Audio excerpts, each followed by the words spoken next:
চলুন দেখি হাত পা অতিরিক্ত ঘামার কিছু সাধারণ কারণ। 1. জেনেটিক বা বংশগত কারণ। অনেক সময় এটি পরিবার থেকে আসে।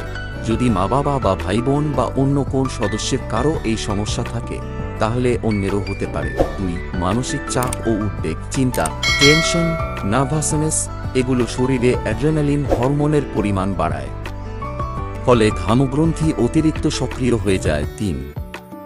হরমোনের পরিবর্তন, বিশেষ করে কিশোর বয়সে, গর্ভাবস্থায় বা মেনোপজে হরমোন ওঠানামা করলে ঘাম বেড়ে যায়। 4. থাইরয়েড সমস্যা।